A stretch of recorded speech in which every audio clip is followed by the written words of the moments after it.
Love can be an all-consuming emotion. But when passion becomes an obsession, it can unleash a beast.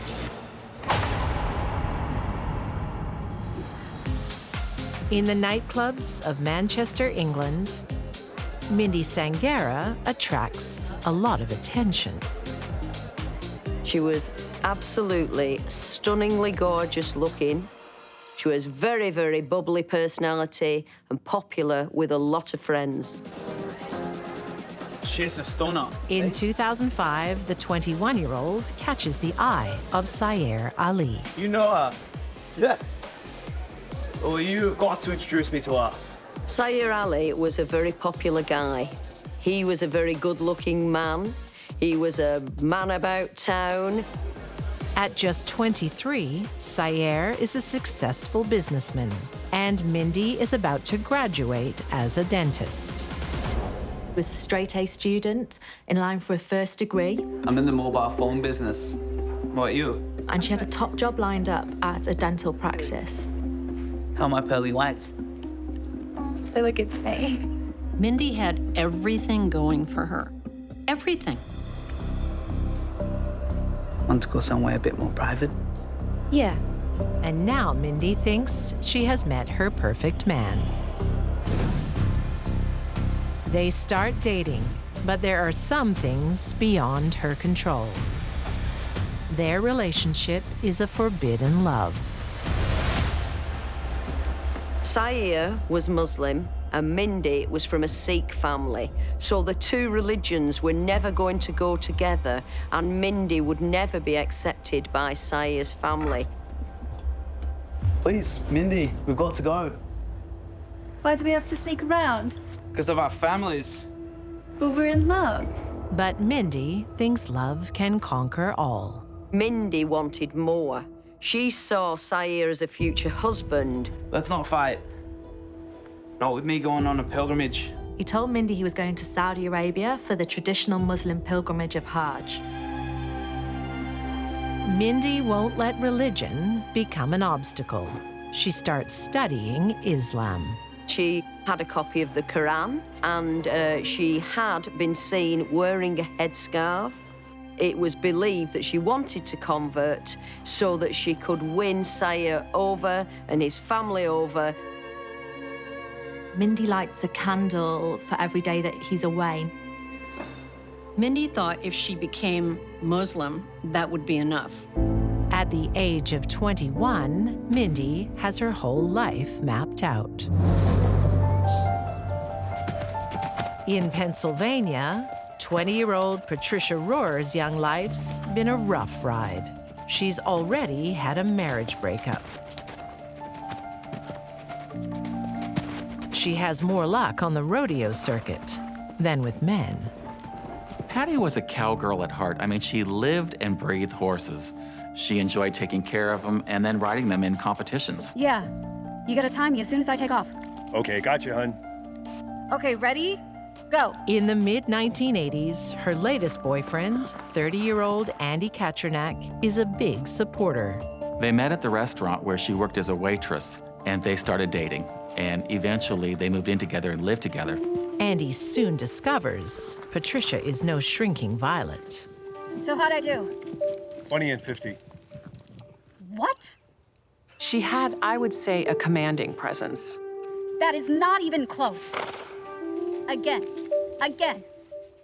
Ready? Go. Patricia was a person who had a reputation for being someone that you didn't want to mess with. She didn't take very much from anybody. And she was not afraid to get into an argument or a fight. Hey, I have told you before, this is mine. Don't touch my stuff. Do these work? Patricia! Are you listening? Can you Patricia! actually... What's going on? She could fight like a man and duke it out. Along with her temper, there is sadness. What's wrong?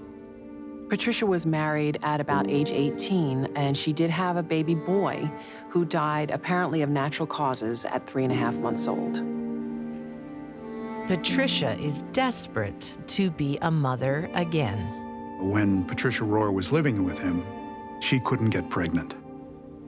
And I think that upset her. It's gotta be you.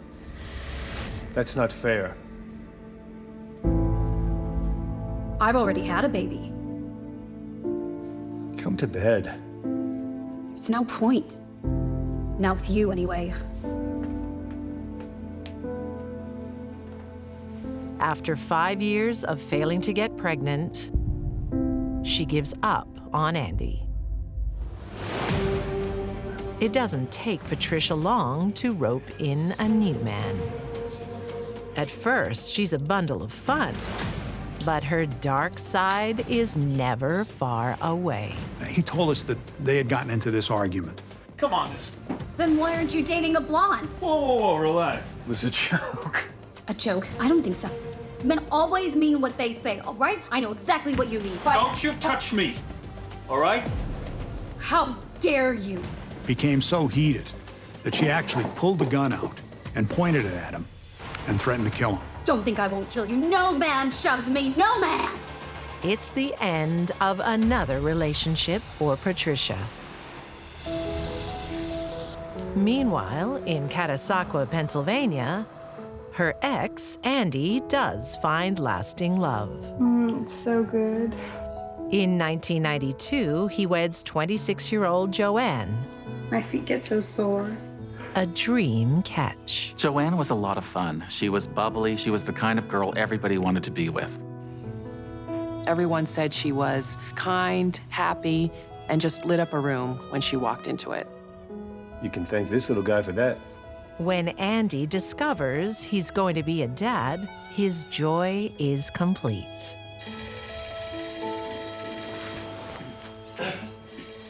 Until he gets a blast from the past. Hey, Andy. It's Patricia. Sorry, who is this? What, have you forgotten me already? It's been 5 long years since Patricia walked out on him. How you doing? For Andy, a lifetime ago. I think she was still hoping that there could be a relationship between him and her. I'm married. With a baby on the way. Oh, wow. It's great news. Speaking for Andy, that's not what he wanted.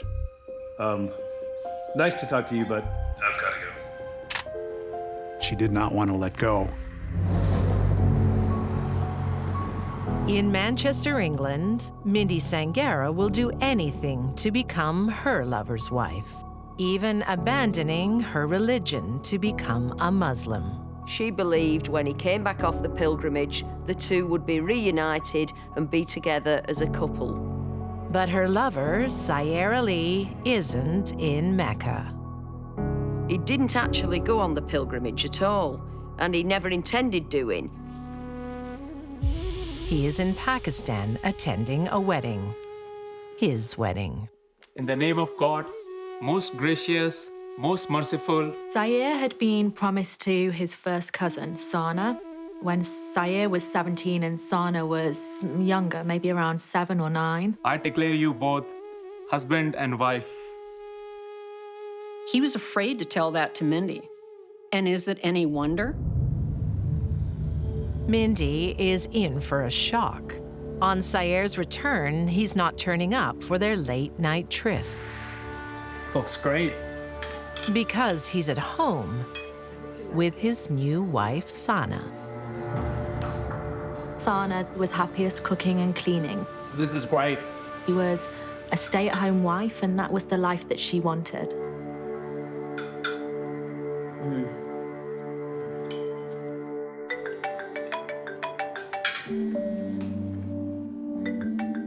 Sorry, go to take this. But Sayer wants to have his cake and eat it too. Hey, I'll be there soon.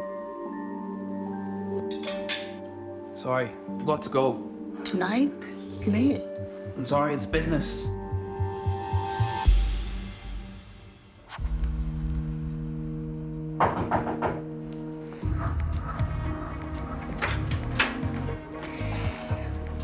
Oh, come on! What do you expect? I'm sorry I'm late. I just want us to be together. Forever. But I've got something to tell you. I'm married. It would end most relationships, but not this one. Sayer smooth talks Mindy into a new arrangement. Sayer and Mindy actually entered into what's called a Mutah. Under Islamic law, if you've already got a wife, you can have a sexual relationship with another woman as long as it is under the proviso of this Mutah. Mindy ended up degrading herself and her values when she agreed to be Sayer's temporary second wife. She would do anything to keep him in her life. But there are some events she can't control. You look happy. Where have you been? In the spring of 2007, newlyweds Sayer and Sana Ali have some exciting news. We're having a baby.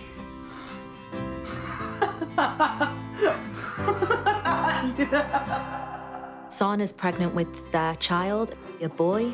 Sayer and Sana even have a name picked out for him. He's to be called Abdul. Their joy is matched by Mindy's fury. She would ring him and text him, and she'd be on the phone ranting. Did I disturb you? Making love, were you? You make out a lot, do you? You've got to stop calling me. She asks him regularly, did they have sex the night before? She texts and calls him wanting to know what his movements are with his wife. Sayer has to make a choice. His pregnant wife or Mindy. Let's go in public. This is a special treat. Mindy, you and I are over. You don't mean that. I do. Sayer was never going to leave Sana. I'm gonna be a father. Our arrangement won't be renewed. You can't. She was expecting a child. He was much looking forward to it. It has to be this way. Your way. She had been scorned by Sayer Ali, and she had planned to do something about it. In Catasauqua, Pennsylvania, Andy and Joanne Catak are celebrating the arrival of their baby boy, Alex. Andy and Joanne were very happy. They just had a brand new baby. He was 3.5 months old. It was going to be his first Christmas. For his ex, Patricia, now a bleach blonde living far away in North Carolina, it's a stinging blow. She was very upset over the fact that Joanne had a baby because she couldn't get pregnant. And I think that probably upset her also. Instead of moving on, Patricia is more determined to lure Andy back to her. Hello? Oh, hey, it's Patricia. Can I speak to Andy? It's that Patricia. Joanne was not only upset but angry that Patricia Roar called again and obviously wanted to continue the relationship. Andy doesn't want to talk to you. And she told her in no uncertain terms that she was not to call back. We don't want you calling here again. You can't tell me what to do. I just did. And hung up on her.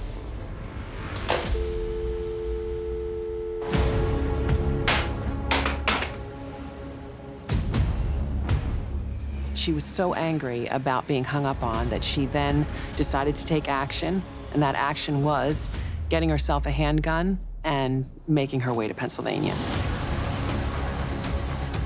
December 15th, 1994, Patricia drives across the country to Andy's house. But he's not the one she's stalking. Patricia broke the lock on the basement door and went into the basement of the home and could hear Joanne upstairs.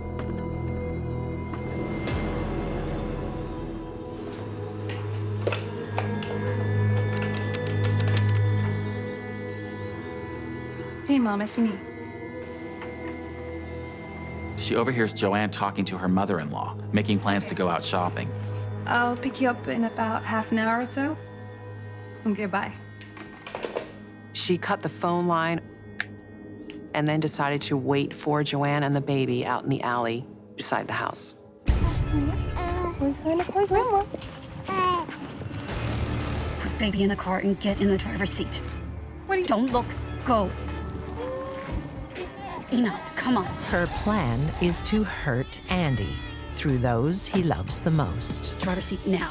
They head for a lonely field, 15 miles from town. Why are you doing this? Move. Keep walking. Please don't hurt my baby. Shut up. Stop there. Turn around. It's hard to imagine what it was like for Joanne. Please don't hurt my baby. She must have known something horrible was about to happen, On your knees. but there was nothing she could do. She was paralyzed with fear. Please don't. I'm certain that at some point, Joanne probably pleaded for her life and the life of her child. She points the gun at Joanne's head and fires, hitting Joanne in the face. The shot did not kill. Patricia delivers her death sentence with the butt of the gun. 19 savage blows.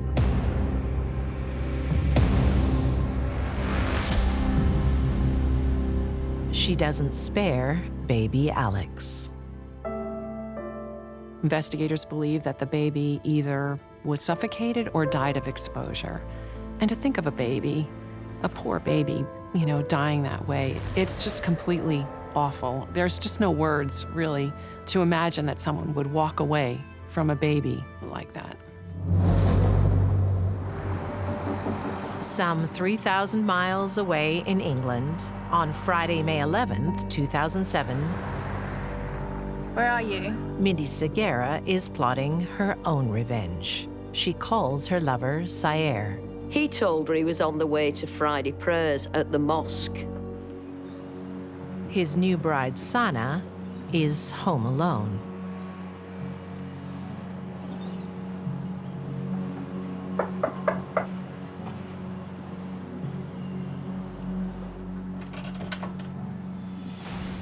Yes, can I help you? Hi, I'm Mariam. I'm a friend of your husband's. I just wanted to congratulate you both. Oh, Miriam, how nice of you. Mindy poses as a friend of Sayer's. Thanks. Was no reason for her not to let Miriam into the house. Come in. You've got the scheming, outgoing Mindy, and you've got the quite unworldly Sana, who's naive and vulnerable, and she lets Mindy inside. The two then went upstairs and chatted. And this is the two of us right after the wedding. Sana got the albums out and was showing her wedding photographs. When Mindy looked at Sana, she saw an obstacle to her own future happiness. Can I use your bathroom? Of course. Thanks. I think she went there for the sole purpose of taking her life.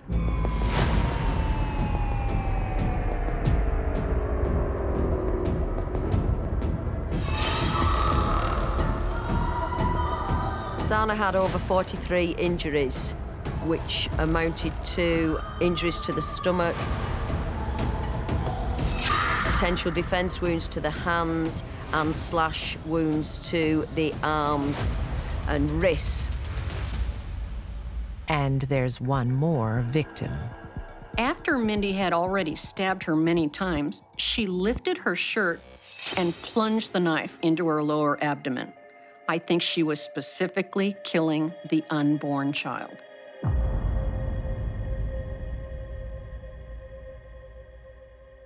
Mindy carefully cleans up. She trained as a dentist. She knew the importance of keeping things sterile, and she believed she'd plotted the perfect murder. And then she left the house via the window. No blood was outside the marital bedroom. She knew what she was doing. She was forensically aware. With Sana out of the picture, Mindy calls her lover. She was chatting to him as normal as anything and asked, would he be happy to go on a weekend away with her? Later that day, when Sayer can't contact his wife, he sends his sister to check on her. She let herself in with the key and went upstairs, and she was confronted by this horrific scene. In a crime like this, it's routine for the husband to be a prime suspect. The police seize his phone, and that's a problem for Mindy. She knew we would soon find texts and calls to do with Sayer and Mindy, and she knew she would soon come on the police radar. I'm friends with Sayer Lee. I believe you may want to talk to me. So she contacted the incident room and said, I'm a friend of Sayer Ali. I believe you might want to speak to me. Mindy, in interview, was very cool, calm, and collective. She explained away everything, and she had an answer for everything. But there is one thing Mindy can't explain away. Mindy had left her bare footprint on the work surface of the kitchen as she left to go out the kitchen window. A barefoot print is as good as a handprint or a fingerprint. The fatal flaw in this perfect murder that Mindy plotted. In 2007, Mindy Segura is convicted of murder and sentenced to life with a minimum of 14 years. Mindy was the ultimate woman scorned, and her scorn was deadly.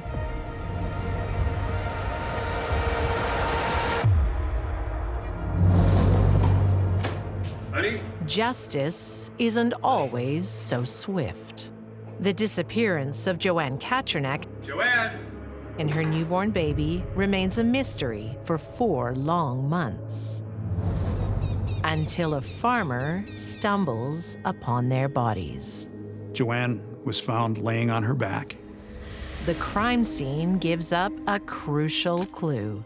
The officers find a number of hairs, and they are put into evidence. But the hairs are blonde, and the person of interest, Patricia, is known as a brunette. We're mystified at the fact that she's got brown hair and we have blonde hair. It's 2.5 long years before the police get a breakthrough. A photo taken at a rodeo around the time of the murders. In that picture, she had blonde hair. It was dyed dirty blonde. And so that was what made them think, aha, we've got her. DNA evidence seals her fate. It was able to give prosecutors the conclusive evidence that they needed to show that those blonde hairs that were found in the car and that were found where the bodies were found did come from Patricia Roar.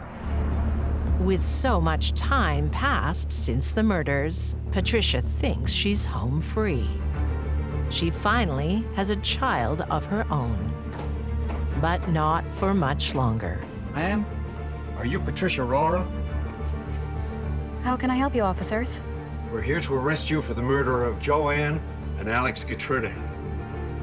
When the police finally came calling to arrest Patty with her little 2-year-old by her side, she said, if I'd known I was going to get caught, I never would have brought you into this world. In 1998, Patricia Roar is convicted of 2 counts of kidnapping and first-degree murder. She's sentenced to life in prison without parole. Patricia's daughter faces a life without a mother. Andy faces his without his wife and son. There's an awful lot of anger inside of anybody who would commit a homicide and kill a mother holding a child. I don't think it's very easy for a rational person to try and make sense of that. Crimes of passion are as old as time. Because broken promises... Are you going to marry me? Jealousy and infidelity have always been a tragic part of life.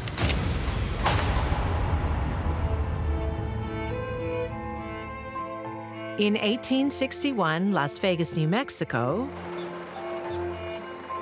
19-year-old Paula Angel is the toast of the town. She was conquistador background, very beautiful, long, dark hair, dark eyes, and alabaster skin. Paula was the it girl. She was beautiful, she was from a prominent family, and she had a lot of suitors. Until Mr. Right comes along. Please, Miss Paula, give the man a time of day. She's under the protective eye of her mom, spending her days as a seamstress and her nights alone. You can have whoever you want. No man is good enough for Madre. Then, 22-year-old Juan Miguel Martin walks into Paula's life. Juan Miguel Martin was a very dashing young man. How can I help you? You can help me by letting me take you out.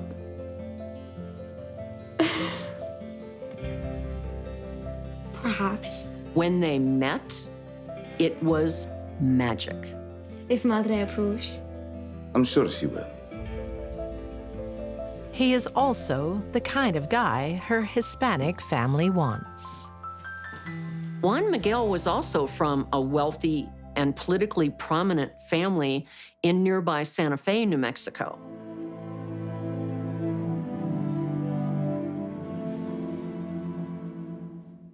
You know I'm saving myself.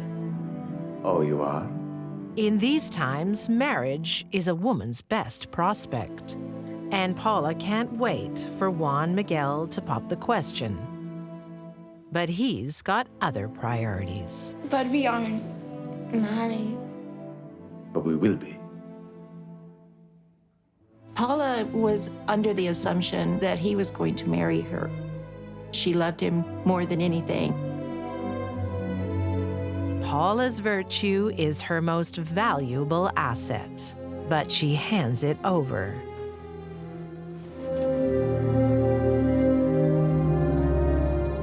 She put aside everything because she had that love for him.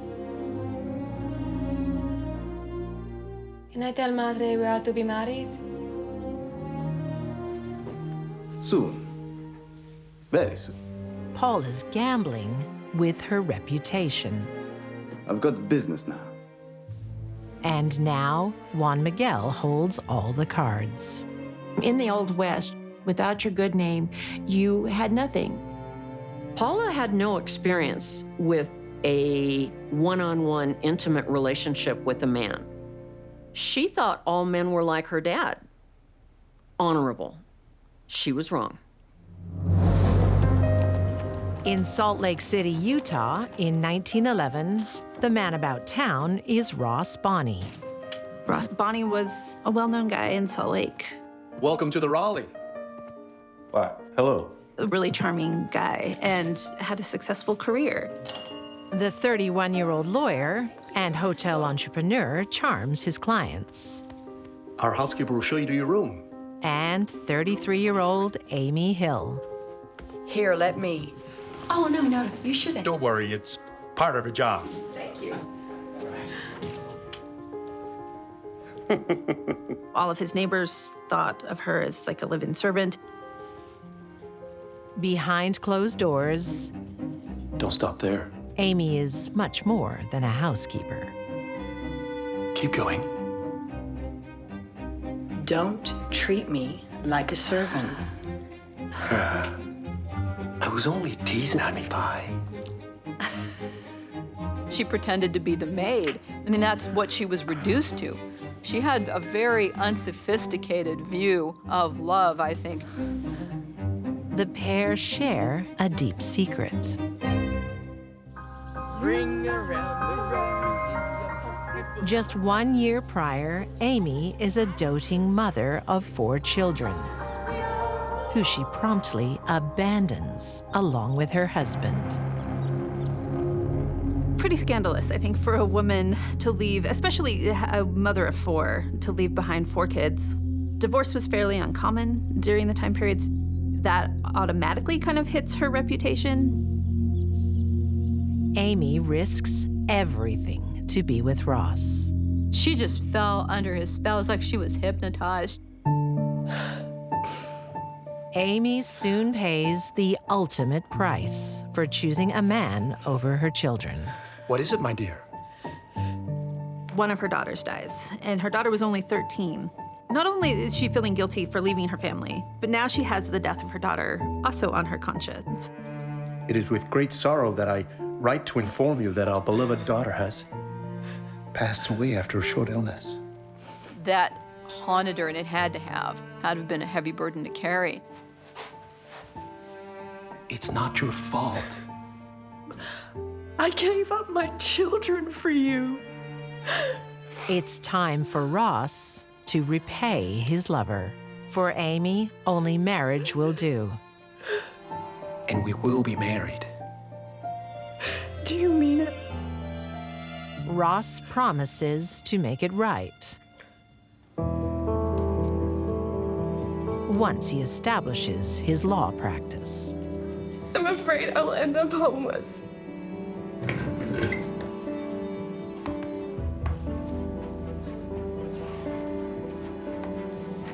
That is not gonna happen. Really? Judges liked him, the lawyers that he worked with liked him. Trust me. And his clients like him too. A long line of vulnerable divorcees. Ross was very successful as a divorce attorney. He really was quite good. And he would do anything it took to win.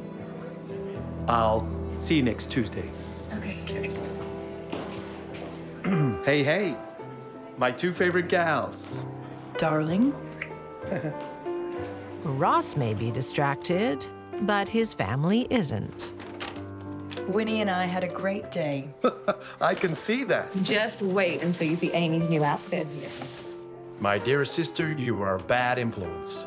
She bonded with them, in particular his sister Winnie, who seemed to like Amy very much. But as the months drag on, there's still no ceremony. Ross spends more time in his practice than with his would-be wife. He'd moved up in his life. He had more opportunities as a lawyer than he did before.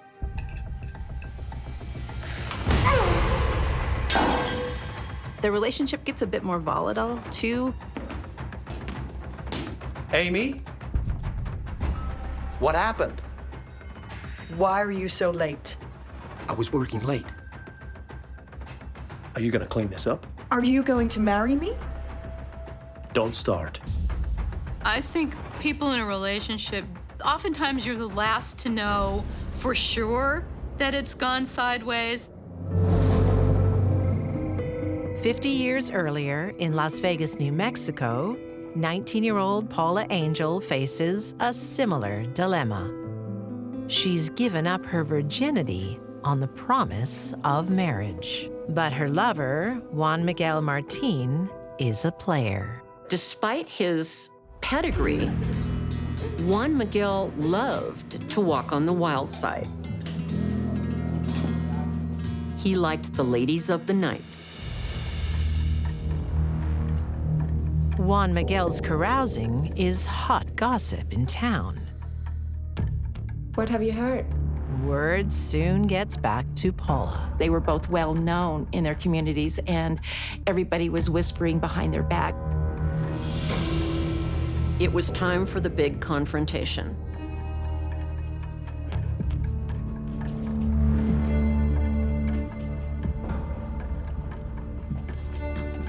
Hello, my beauty. Your fine words mean nothing. I know about your whore. It's just go. only marriage can save her tainted reputation. You're the only one for me. How can I believe you? Despite the fact that Paula had found out that Juan Miguel was catting around in the whorehouses, she still wanted to marry him. Tomorrow, I'll see the priest for our wedding. He promised to see the priest with her the next day. Paula wanted to hear this more than anything. Paula was on cloud 9. She was singing and happy. She thought, well, this is it. I'm gonna get the man I want and get married. But that was never his intention. Because Juan Miguel can't marry Paula. He is already married. I miss you so much. I have missed you too. I hope the children still recognize you. Juan Miguel had been around. He had 5 children by the time he was 22 years old and married to the same woman. He said he'd be back. He promised. She finally figured it out. She'd been played. Forget about him. He doesn't deserve you. I'm ruined. In those days, the most important thing a young woman had was her virtue, and she had given it up for a man that had lied to get her in bed. She went nuts. Dressed in her finery, Paula heads for the bad side of town. The reason she looked so fabulous is she wanted Juan Miguel to see what he was going to miss out on.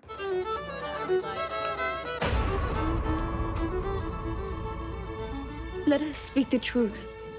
Will you honor your promise of marriage? So here are these 2 people from the most prominent families in town, outside of a saloon in a very bad area, and they're having an argument for everyone to see. I'm certainly not taking a plaything like you to my family. He told her in no uncertain terms that he had no intentions of ever marrying her. Juan Miguel leans in and says, "You little fool."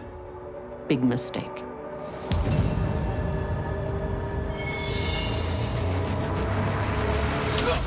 She took the knife that she had for protection and plunged it into his back. That didn't do him in, but as he turned around, she stabbed him in the stomach area. And as Juan Miguel bent over in pain, she did the final fatal blow to the back.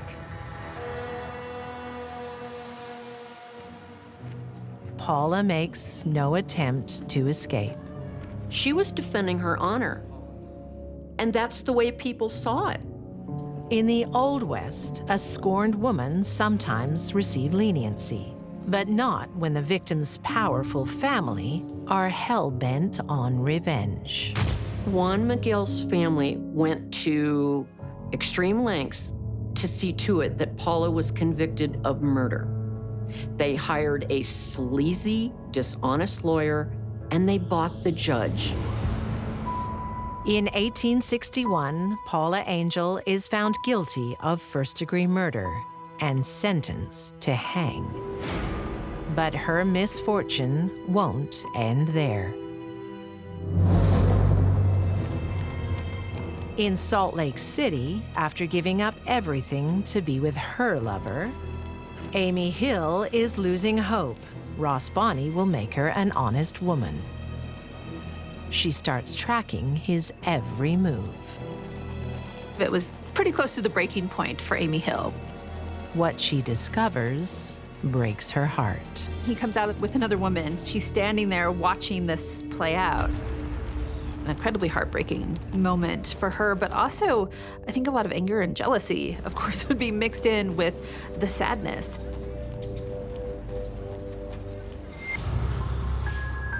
Amy confides in Ross's sister, Winnie. His family was pretty supportive of her and liked her, and I think felt really a lot of sympathy for her. How could he? Are you sure it wasn't just a meeting? You don't take clients to a hotel. If he doesn't marry me, I'm ruined. Marriage would repair both of your reputations. They agree to confront Ross. They knew Ross's character better than anyone else did and didn't like it very much. We need to talk. On November 9th, 1916, they lay down the law. 5 years to the day since the finalization of Amy's divorce, she was once again going to try to speak to Ross. Ross, you need to marry Amy. It'll give you both a clean slate. Winnie really did try to encourage her brother to take this seriously. I'm not discussing it. But Ross, he finally had it up to his eyeballs with the two women. I have an appointment in Midvale. I'm gonna leave and go to my mistress now, and you can't stop me.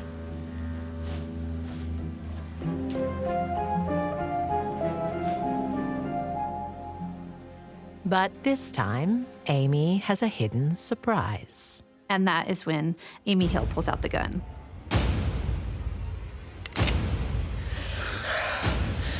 And shoots Bonnie pretty much right away. That shot him in the head. No, Amy, stop! Winnie, Ross's sister, tried to grab the gun out of her hand. Amy, no! Stop! But she was determined. This is pretty cold-blooded, really. She stands over him and pumps another round into his face. Oh my God, help! There will be no marriage, no restored reputation, no bright future. I just shot Bonnie! Give me the gun. Oh, do call a doctor. Right here.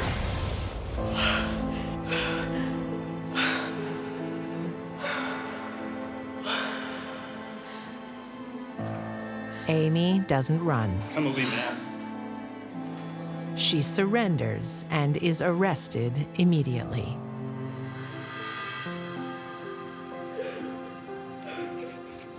Did you love him? Of course. With all of my heart. Contemplating the rest of her life in prison, there's only one chance Amy has left. I'm Ross's sister. Sympathy. And she receives it, even from Ross's own family. I'm surprised that you two are still friends. Amy was pushed too far. She just seemed like a broken person. And that also played in her favor in the courts. In 1917, Amy Hill pleads guilty to voluntary manslaughter, but receives only 9 months in prison. 9 months? Is that possible? Okay, ladies, look this way, please. For some, even that is too long. Good, keep looking at the camera. Amy is released after just 2 months. But not just that. They completely commuted her sentence. They erased everything. She was pardoned. So, how does it feel to be free? I'm so grateful to everyone who supported me.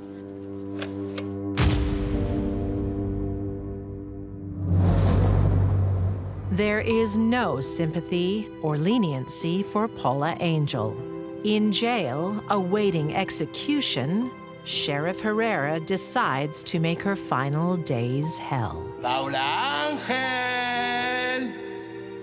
You have only 12 days to live.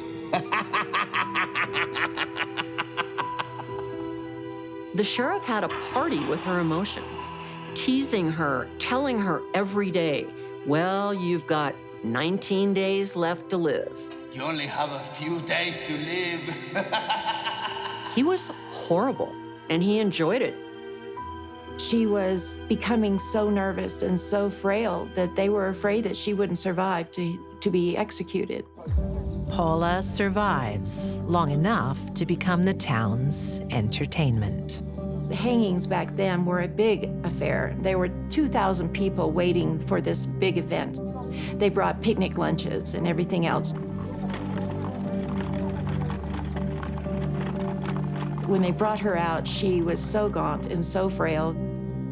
They were just gasped from all around the people. Her mother was just devastated.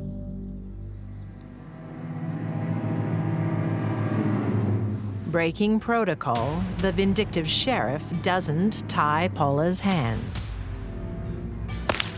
It's a terrible mistake as she struggles to free herself. You forgot to tie her hands. Didn't tie her hands? What's wrong with you?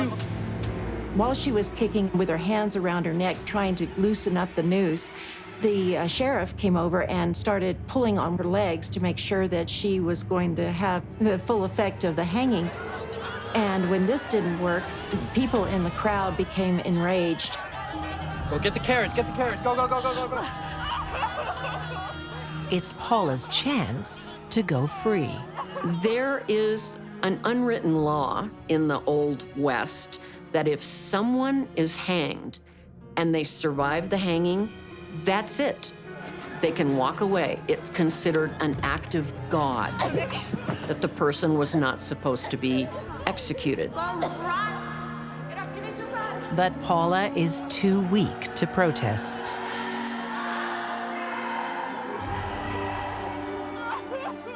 Again breaking protocol, the sheriff takes a do-over.